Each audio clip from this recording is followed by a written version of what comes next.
I'm not the smartest, cookie in the jar. I'm really not. I'm kind of the dumbest, and I know that sounds strange to say out of my mouth, but I'm dumb enough to continue to keep trying things until one does hit. What's up, guys? Welcome back to XV Life. I'm Chris Hinckley here with my business partner, best friend, Weston Richey. Today, we're here to talk about perfectionism versus procrastination. Are they the same thing or are they different? Weston, what's perfectionism to you, bro? Well, first off, which one do you feel like I am more? I feel like you're a procrastinator by choice because you like the pressure, for sure. This is a hard topic for me to talk about, right? Because I'm both, just like you're both in different ways. But It depends. Perfectionism for me, if I were to describe perfectionism, is sometimes I feel like it's stuck. Now, I don't think that's for every case, but for me specifically, when I'm in perfectionism, I'm really stuck because I don't actually, move forward. I'm constantly trying to stay in the same place and make it better, and it has to be perfect. And I'm never really getting to the final, shot. I'm dribbling, I'm doing all the stuff, but I don't actually get to shoot. Yeah. I'm like, I'm not actually making progress, I feel like, when I'm in perfectionism. Yeah, you're almost like covering up the growth or the progress with just like, I got to fix this and get this 100% correct. Well, you can't what's the Michael Jordan quote? With shooting percentage of a basketball. Oh, I don't know quotes like you, brother. Michael Jordan, 100% of the shots you don't take is 100% of the shots you don't make, or whatever it is. Oh, yeah. Like, I have a lot of friends that I feel like are so savvy up here, bro, and calculated and organized. And I might be I'm probably not as smart as them on the IQ level, but I'm like, guys, you got to get this product out there at this point. Like, it's already so fucking good, but you're still just not getting it out there. I'm like, it's 95% or 90% done. It's like, that has to get out there so that you can make the adjustments. You can shoot the shot, whether you failed or whether you missed the shot, whatever it is. That's the growth that you needed in order to at least get it out there. Why do you think people get stuck there? Like, is it fear? I think it's fear of judgment that someone didn't accomplish something, right? Like going in right now to exclusive life, right? Yeah. I want everything to be perfect because, it's new. I don't want to be looked upon like these people don't know what they're doing. They don't know what they're talking about. They don't know fitness. They don't know mindset. They don't know coaching, but it's stuff that I know more than anything. Yeah. I me, like I study so many books. I study so many personality traits and fitness. And it's like, dude, this is the stuff I've been living on and living for myself for 10 years, 15 years. Yeah. And so it's like, but the scarcity that someone might think I'm an idiot, it's hard to put it out there. Well, to be honest, you put yourself out there enough. I'm sure a lot of people do think you're an idiot. I am an idiot. You're an idiot. You're an idiot. You're an idiot. I'm an idiot. Max. But no, it's like, oh gosh, I got lost in the sauce. No, you're good. Procrastination versus perfectionism. I live in a weird world there. I'm very crazy, right? And I think I try to lean into more of saying, my language, but like, fuck it. What do I have to lose? The first person that created something big lost. No successful entrepreneur ever just won the first time they went and bought a lotto ticket. Like, maybe that might be a real story, but like in successful business entrepreneurs, they failed over and over and over. They had 52 businesses before the one hit. Yeah. And they become resilient, and that's kind of where I like to be. Is I'm not the smartest, cookie in the jar. I'm really not. I'm kind of the dumbest. And I know that sounds strange to say out of my mouth, but I'm dumb enough to continue to keep trying things until one does hit. Yeah. I mean, it seems dumb on the surface level of like, keep trying something over and over and over again when it's not working. But you're so obsessed with it. Like we love the word obsessed. And that's how it works. That's life, right? You've seen Founder, right? Yeah. McDonald's, right? You take the two guys that were building the hamburgers. To me, they're perfectionists. They were perfectionists. They didn't want to scale. They didn't want anything to grow. They wanted it exactly how it was supposed to be. And he was the guy that was the dumb one that never had things actually click. And he just kept presenting new sales to new people, and nobody took him serious and nobody believed him, but he believed. Right? And then all of a sudden he hit the lotto. Did he do it in the right way that I agree with? Not necessarily, but he did it in business. So I think, going into perfectionism versus procrastination, I love procrastination, which we'll dive into, but I want to know how you feel about procrastination first. So procrastination is literally all the things you know you need to do, but you're not doing it, and you're filling your schedule with things that will avoid the situation. Maybe you're staying productive, but you're not productive in the areas you need to be in order to move yourself forward. So you're just staying busy and running that hamster wheel.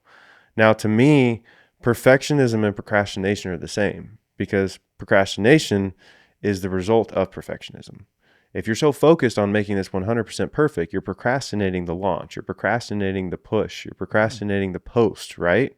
It's So, a good way to look at that. so a lot of people that call themselves perfectionists are procrastinators because of that. I forget what podcast I was listening to, but it provided a lot of good insight on that topic specifically. And that's normally the issue that a lot of people have in starting a business, is that they have a lot of things to do. And the things that they don't want to do are uncomfortable. And so they fill their schedule with things that will just keep them at the same place they're at. And they won't get to that next level until they push, until they risk a little bit, until they jump and learn how to fly on the way down. I mean, that's literally how we've grown this business. Yeah. And that's, there's a lot of inherent, natural feelings that people have, just being born, but that can be a learned trait too. So if you're out there and you're a perfectionist, just understand that that's okay. But whenever you're feeling like you're stuck, like Weston was saying in that moment, try and get yourself out of it by just committing, saying like, I know this isn't 100%, but this is enough and I will figure it out along the way. Like, I think that's kind of where we're at with XV Life. Not that we haven't been working on this for a long time, because we have, but we've kind of been obsessed with all the systems and everything looking good and tying together perfectly and smoothly going through the process, when in reality, all we have to do is hop on a phone call with these people to actually change their lives, because we've done that. Yeah, and I think the reason that we're doing it the way we're doing it and making sure all those things click and connect is because we've been around people that didn't. Right. Yeah. And it's going, okay, this could have been innovated, this could have been better, this could have been organized, this could have been this, that, and the other. And so I think as a perfectionist and a procrastinator, and it's both of us, right, in different lanes, is that we want to offer the best product. 100% all the Right? time. We want to give the most help. We The want most value. most value, and we want to help a lot of people. And so how do you help a lot of people? Well, first off, your brain works on the back end. Is like, if the front end explodes, back end's not ready, then everything crashes. Yeah. And that's part of the perfectionism side of things. Like, this has to flow. Mm-hmm. This has to operate as a system, or we just become burned out, right? Right. And so I think for procrastination, my big struggle, and like if y'all are struggling with this, think about this, is like, I think I try to play this game in my head of what's actually the priority. Same. Right. And so like, okay, my closet's a mess right now. And it's like, is that really a priority? For your brain, maybe. Maybe, depending on certain people, right? It's like certain people need that organizations, and certain things, or it's like, oh yeah, we all need it. Me. But it's like, okay, we have a business to operate. We have a business to run. And then all of a sudden I have to clean my room because I have somebody coming over or friends are over. And it's like, I got to clean the kitchen. It's like, that's when everything transitions for me as a procrastinator, right? But then when it comes on the intensity of business, it's like, can we get this video done? I don't know. But I want to be the one motherfucker that does. Mm-hmm. That for me, bro, is like, me. I've been working till 2 a.m. because I'm like, no one else wants to do this. Yeah, and I think it's easier to procrastinate when you just have so many things to do on a daily basis. Like, between everything we do, I try and recap my day at the end of my day, just like in my head, to process it.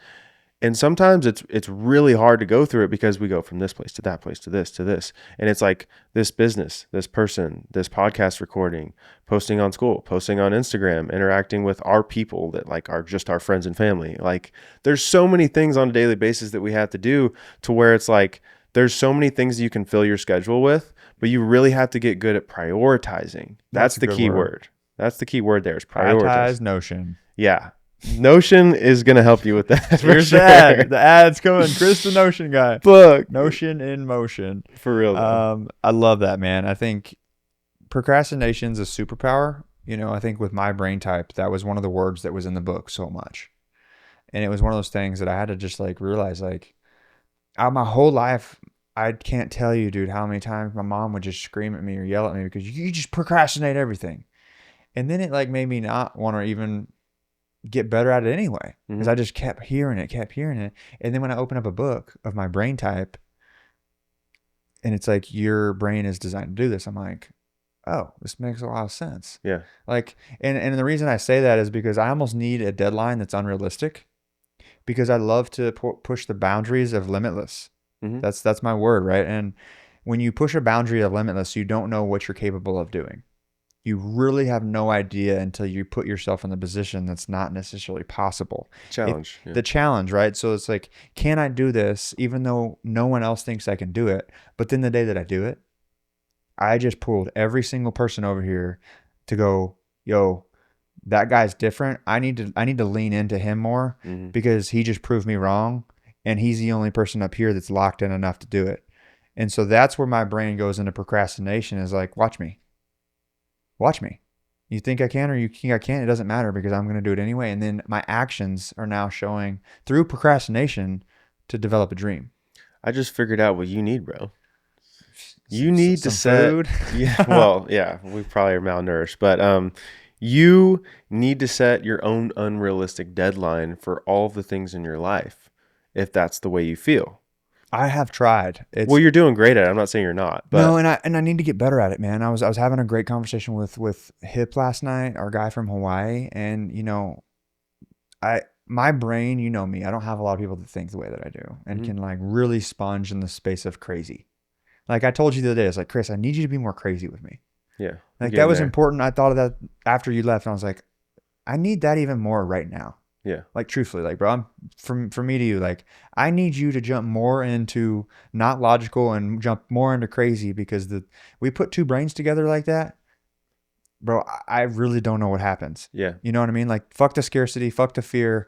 Me and you are gonna be crazy for a second for 2 months and just see what happens. yeah. That's a level we haven't really messed with. That's where we're at. I mean, I had like 3 or 4 people yesterday say like, y'all need to chill. Like, y'all just don't stop. And No, I'm like, no, there's no pause. It's only Like go. you think this is crazy now? Wait till 3 months, 6 months, a year go by, or it just kicks in my brain. Is like Andy Frisella told me one day. He goes, "Hey man, how long you been building your business? How long y'all been building business?" And I was like, "I don't know, 8, 9 years." He said, "I've been doing this for 25 fucking years."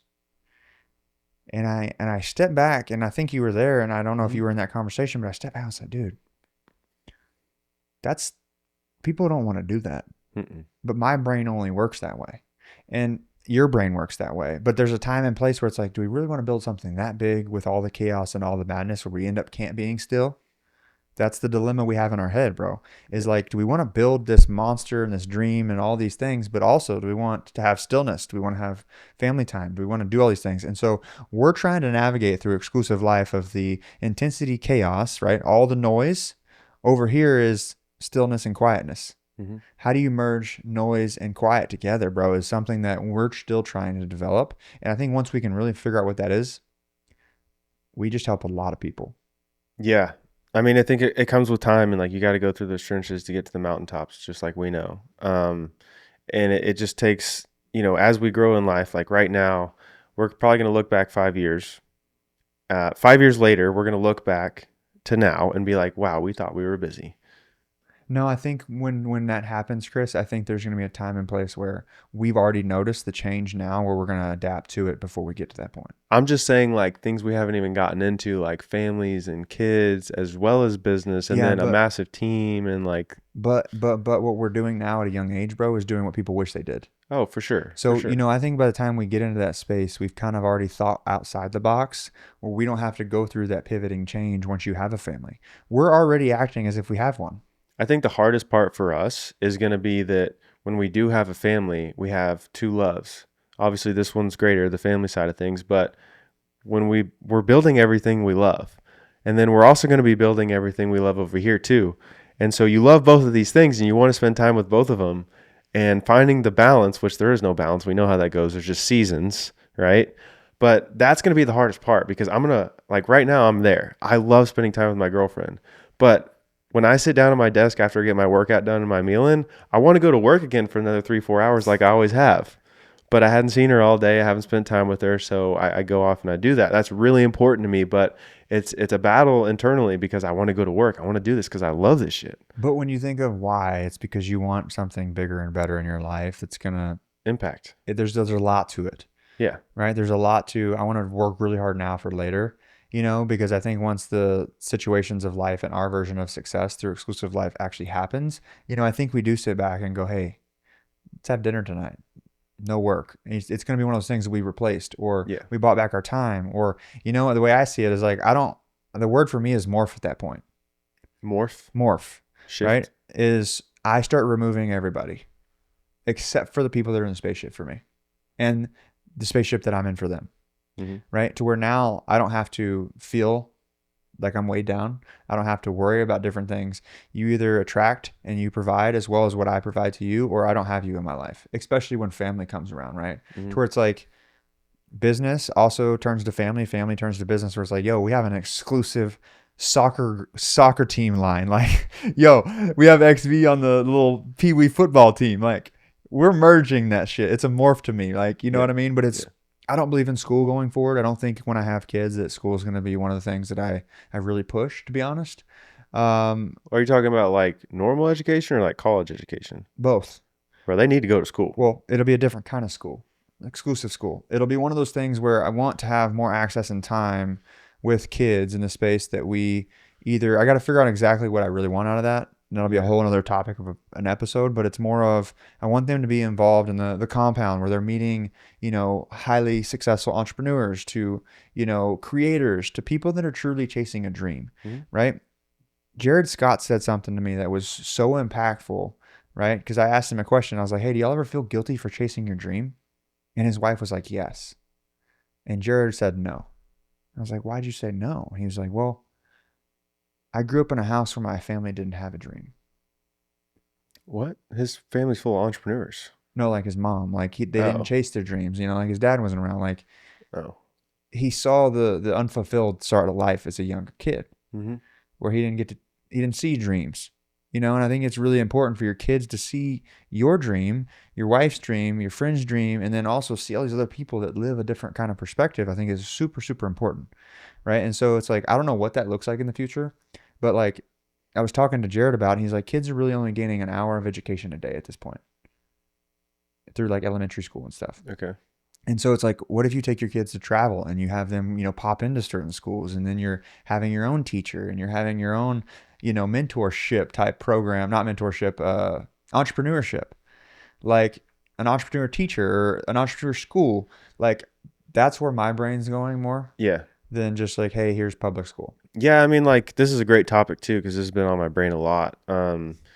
Because, people always ask, like, oh, what are you going to do with your kids one day? And, like, I've gone from, homeschool to, like, public school to private school to, like, they're just going to come be in my pocket all day long. But, like, what I've realized is that how many life lessons did we learn by going through public school? Maybe it wasn't the best education. Maybe the people weren't the best.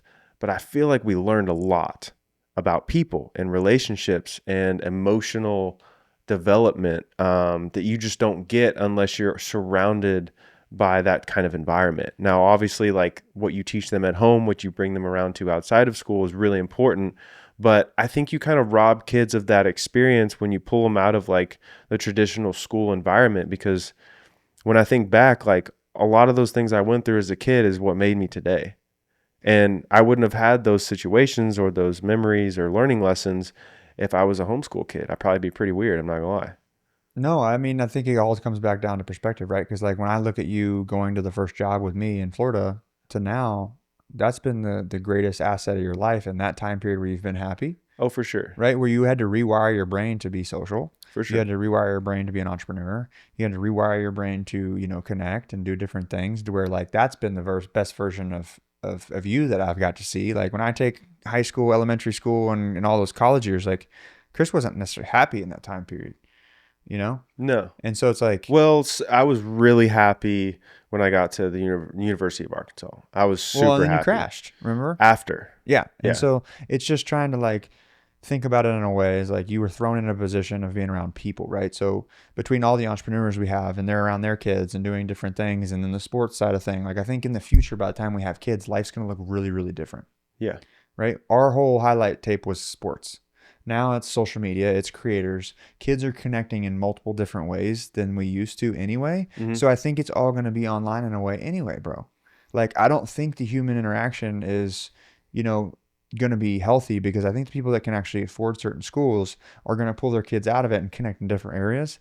And I think a lot of kids get thrown into school because their parents don't want to take care of them or they're at work, right? They don't actually they don't really give that need. And so I think it's going to be a weird dynamic in 10 or 15 years what school actually looks like. Yeah. Because if you look at COVID to now, school is not what school was when me and you went to school. No, bro. it's kind of scary from the stories If you've you heard. if you think 10 or 15 years from now, it's only going to be more intense. It's going to be a whole different product that I'm like, we'll build the product. Yeah, I We'll guess build the standard. it really depends on like we don't need to get into the details Yeah, more of we this, got to but jump into the next yeah, episode. that's a good topic though. Procrastination and perfectionism. Pick yours, do yours, leave one behind, or merge them together. Whatever Chris says you should do. Anyway, I'll catch you later. Bye.